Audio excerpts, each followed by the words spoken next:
പറയാനുള്ളത് കോപ്പറേറ്റീവ് ഓംബുഡ്സ്മാനെ കുറിച്ചിട്ടാണ് ഇനി പറയാനുള്ളത്. കോപ്പറേറ്റീവ് ഓംബുഡ്സ്മാൻ എന്ന് പറഞ്ഞു കഴിഞ്ഞാൽ has been established with the object of enabling redressal of complaints relating to deficiency in banking or other services rendered by cooperative societies dealing with banking business.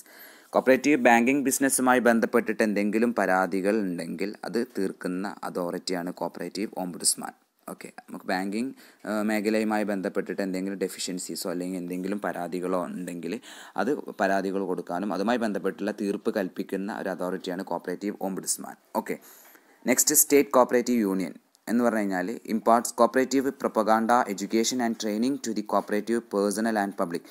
സഹകരണ മേഖലയുമായി ബന്ധപ്പെട്ടിട്ടുള്ള വിദ്യാഭ്യാസം, സഹകരണ മേഖലയുമായി ബന്ധപ്പെട്ടിട്ടുള്ള എഡ്യൂക്കേഷൻ, ട്രെയിനിങ് പബ്ലിക്കിനും അതേപോലെ കോപ്പറേറ്റീവ് ഒഫീഷ്യൽസിനും പ്രൊവൈഡ് ചെയ്യുക എന്നുള്ളതാണ് സ്റ്റേറ്റ് കോപ്പറേറ്റീവ് യൂണിയൻ്റെ ഏറ്റവും പ്രധാനപ്പെട്ടിട്ടുള്ള ലക്ഷ്യം. Next cooperative election commission. നമ്മൾ ഓൾറെഡി പഠിച്ചിട്ടുള്ള കാര്യങ്ങളാണ്. Is constituted for conducting election in the credit cooperative societies in the സ്റ്റേറ്റിലെ ക്രെഡിറ്റ് കോപ്പറേറ്റീവ് സൊസൈറ്റീസിൽ ഇലക്ഷൻ കണ്ടക്ട് ചെയ്യുക എന്നുള്ളതാണ് കോപ്പറേറ്റീവ് ഇലക്ഷൻ കമ്മീഷൻ്റെ പ്രധാനപ്പെട്ടുള്ള duty. Next Kerala cooperative employees pension board deals with the pensionary claims of employees of cooperative societies. അല്ലെ, cooperative സൊസൈറ്റിയിൽ നിന്ന് പെൻഷനായിട്ടുള്ള ആളുകളുടെ കാര്യങ്ങൾ ഡീൽ ചെയ്യുക എന്നുള്ളതാണ് കേരള കോപ്പറേറ്റീവ് എംപ്ലോയീസ് പെൻഷൻ ബോർഡിൻ്റെ പ്രധാനപ്പെട്ടുള്ള duty.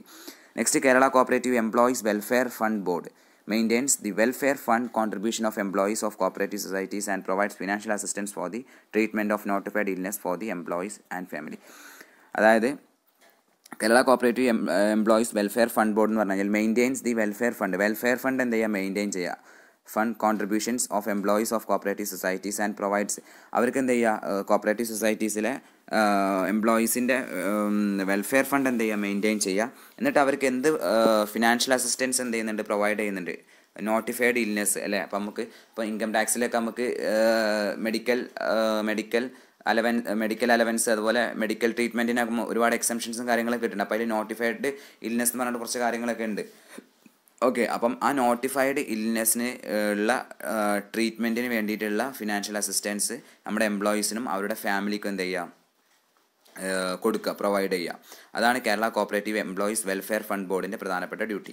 Next Kerala cooperative development and welfare fund. Kerala cooperative development and welfare fund, നേരത്തെ ബോർഡാണ് പറഞ്ഞത്, ഇതെന്താണ് Kerala cooperative development and welfare ഫണ്ടാണ് പറയുന്നത്. ദെൻ ബോർഡ് എന്താണ് പ്രൊവൈഡ് ചെയ്യുന്നത്, financial assistance to the weak cooperative societies അല്ലേ, അതായത് സാമ്പത്തികമായിട്ട് അത്ര തന്നെ ഉന്നതിയിലല്ലാത്ത സൊസൈറ്റീസിന് എന്ത് ചെയ്യുന്നുണ്ട്, ബോർഡ് ഫിനാൻഷ്യൽ അസിസ്റ്റൻസ് എന്ത് ചെയ്യുന്നുണ്ട്, പ്രൊവൈഡ് ചെയ്യുന്നുണ്ട്. ഇറ്റ് ഓൾസോ മെയിൻറ്റെയിൻസ്, എന്തും കൂടി മെയിൻറ്റെയിൻ ചെയ്യുന്നുണ്ട്, risk fund to provide financial assistance to loanees for the treatment of critical illness and case of death of loanee dependents are given relief by way. അതായത് ഇപ്പം എന്തെങ്കിലും ഇപ്പോൾ loan എടുത്തിട്ട് നമുക്ക് എന്തെങ്കിലും ബുദ്ധിമുട്ട് അങ്ങനെയൊക്കെ ആണെങ്കിൽ, അല്ലെങ്കിൽ നമുക്ക് മരണം സംഭവിക്കുകയാണെങ്കിൽ അല്ലേ, നമുക്ക് നമ്മുടെ ഫാമിലിക്കും മറ്റും എംപ്ലോയീസിനൊക്കെ അവരെന്ത് ചെയ്യുന്നുണ്ട്, ഫിനാൻഷ്യൽ അസിസ്റ്റൻസ് കൂടി അവരെന്ത് ചെയ്യുന്നുണ്ട്, പ്രൊവൈഡ് ചെയ്യുന്നത്. അതാണ് റിസ്ക് ഫണ്ട് കൊണ്ട് ഉദ്ദേശിക്കുന്നത് അല്ലേ. നമ്മൾ ലോൺ എടുത്തിട്ട് നമുക്ക് അടക്കാൻ പറ്റണില്ല, അല്ലെങ്കിൽ നമുക്ക് ചിലവിന് നമ്മളെ ചികിത്സക്ക് ക്യാഷ് ഇല്ല അല്ലേ, ക്രിട്ടിക്കലായിട്ടുള്ള സ്റ്റേജൊക്കെ ആണെന്നുണ്ടെങ്കിലും ക്രിട്ടിക്കൽ ഇൽനെസ് ഒക്കെ ആണെന്നുണ്ടെങ്കിൽ അല്ലെങ്കിൽ നമ്മൾ മരണം സംഭവിക്കുകയാണെങ്കിലൊക്കെ നമുക്ക് എന്ത് ചെയ്യുന്നുണ്ട്, അവർ ഫണ്ട് അവരെന്ത് ചെയ്യുന്നുണ്ട്, പ്രൊവൈഡ് ചെയ്യുന്നുണ്ട്. അപ്പം അതാണ് ബോർഡും ഈ വെൽഫെയർ ഫണ്ടിൻ്റെയും ഡെവലപ്മെൻറ്റ് ഫണ്ടിൻ്റെയും രണ്ടും വ്യത്യാസമുള്ളത്. ഓക്കെ, നെക്സ്റ്റ് പറഞ്ഞ് cooperative deposit guarantee scheme fund has been constituted under board to provide financial relief to the depositors of cooperative societies in case of cooperative societies face a situation that it cannot discharge its liability of repayment of deposit. നമ്മൾ deposit നമുക്ക് തിരിച്ചടക്കാൻ പറ്റാത്തൊരു സാഹചര്യമൊക്കെ വരികയാണെന്നുണ്ടെങ്കിൽ, അത്തരം ഒരു situation വരികയാണെങ്കിൽ ആരെ നമ്മളെ സഹായിക്കും, കോപ്പറേറ്റീവ് ഡെപ്പോസിറ്റ് ഗ്യാരണ്ടി സ്കീം നമ്മൾ എന്ത് ചെയ്യുന്നുണ്ട്, എംപ്ലോയീസിനെ അല്ലെങ്കിൽ മെമ്പേഴ്സിനെ എന്ത് ചെയ്യുന്നുണ്ട്, സഹായിക്കുന്നുണ്ട്. ഓക്കെ,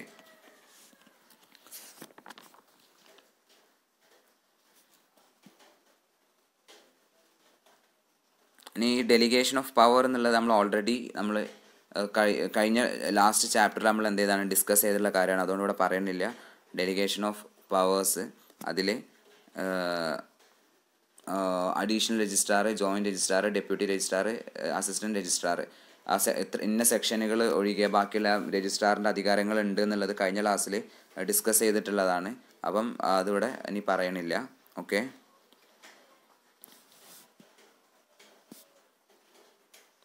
ഇനി നെക്സ്റ്റ് പറയാനുള്ളത് ഓഡിറ്റാണ്. കോപ്പറേറ്റീവ് ഓഡിറ്റിനെ കുറിച്ചിട്ടാണ് ഇനി പറയാനുള്ളത്. ഓക്കെ, കോപ്പറേറ്റീവ് ഓഡിറ്റിനെ കുറിച്ചിട്ടാണ് ഇനി പറയാനുള്ളത്.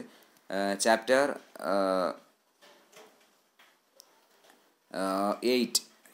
8 part A deals with audit of cooperative societies. അപ്പം ചാപ്റ്റർ 8 പാർട്ട് എ ആണ് കോപ്പറേറ്റീവ് ഓഡിറ്റുമായി കൈകാര്യം ചെയ്യുന്ന ഭാഗം.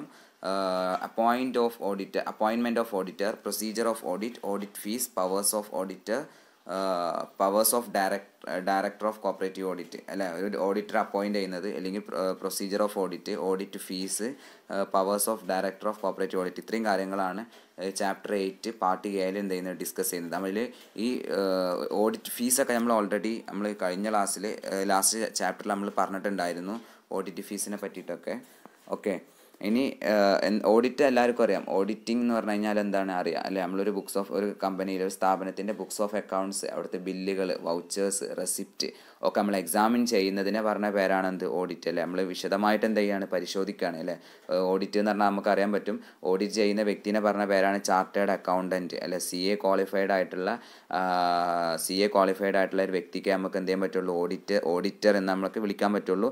അവർക്ക് എന്ത് ചെയ്യാൻ പറ്റുള്ളൂ, സർട്ടിഫൈഡ് ഓഡിറ്ററായിട്ട് അവർക്ക് വർക്ക് ചെയ്യാനായിട്ട് പറ്റുള്ളൂ. CA ക്വാളിഫൈഡ് ആയിട്ടുള്ള ആളുകൾ, ചാർട്ടേഡ് അക്കൗണ്ടൻ്റ് ആയിട്ട് പ്രാക്ടീസ് ചെയ്യുന്ന ആളുകൾ അല്ലേ? ചാർട്ടേഡ് അക്കൗണ്ടൻറ്റ് ക്വാളിഫൈഡ് ആയിട്ടുള്ള, CA ക്വാളിഫൈഡ് ആയിട്ടുള്ള ആളുകൾക്കാണ് ഓഡിറ്റർമാരായിട്ട് ജോലിക്ക് ഇറങ്ങാൻ പറ്റുള്ളൂ. അപ്പോൾ അതുപോലെ തന്നെയാണ് കോപ്പറേറ്റീവിൻ്റെ കേസിലും. പക്ഷേ കമ്പനീൻ്റെ കേസിൽ ഓഡിറ്റർ അപ്പോയിൻറ്റ് ചെയ്യുന്നതിനേക്കാളും കുറച്ച് വ്യത്യാസങ്ങളുണ്ട് എന്നുള്ളൂ. ഒരു കോപ്പറേറ്റീവ് സൊസൈറ്റിയിൽ ഓഡിറ്ററെ അപ്പോയിൻറ്റ് ചെയ്യുമ്പോൾ അവിടെ ക്വാളിഫിക്കേഷൻ പറയുമ്പോൾ ചെറിയ ചെറിയ വ്യത്യാസങ്ങൾ ഉണ്ട് എന്നുള്ളൂ. അപ്പം മാനേജിങ് കമ്മിറ്റീൻ്റെ ഡ്യൂട്ടിയാണ് നമ്മൾ എന്താ പറയുക, ചുരുക്കിയിട്ടൊന്ന് പറഞ്ഞു തരാം കേട്ടോ. Director of cooperative audit, section 63 rule 64.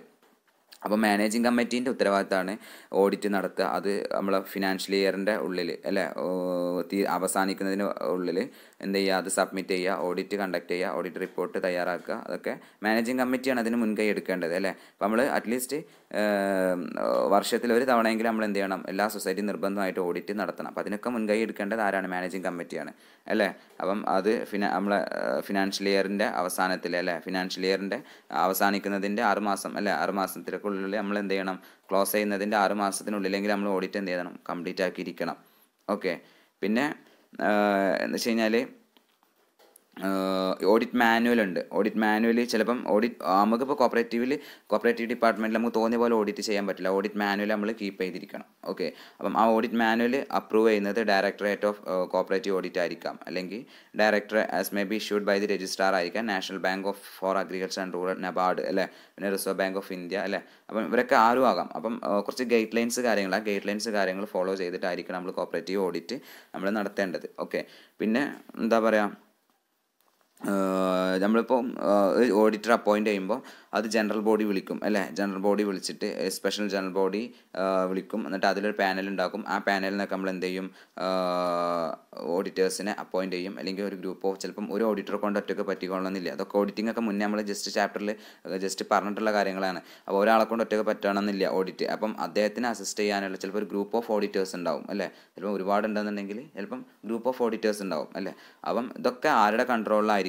Director of cooperative ഓഡിറ്ററിൻ്റെ കൺട്രോളിലായിരിക്കും ഇത്രയും കാര്യങ്ങൾ നടക്കുക. അപ്പോൾ ജനറൽ ബോഡി വിളിക്കും, എന്നിട്ട് ചിലപ്പോൾ സ്പെഷ്യൽ ജനറൽ ബോഡി വിളിക്കും. എന്നിട്ട് അവരെന്ത് ചെയ്യും, ഒരാളെ അപ്പോയിൻറ്റ് ചെയ്യലാണ്. ചിലപ്പം അങ്ങനെ അവർക്ക് ജനറൽ ബോഡി, ഇനി വേറെ സംഭവമുണ്ട്, ഇനി ജനറൽ ബോഡി വിളിച്ചിട്ട് ഒരു പ്രത്യേക സമയത്തിൻ്റെ ഉള്ളിൽ ഞാൻ പറഞ്ഞു മാനേജിങ് കമ്മിറ്റിക്കാണ് ഓഡിറ്റ് നടത്തുന്ന ഉത്തരവാദിത്തം എന്ന് പറഞ്ഞു അല്ലേ?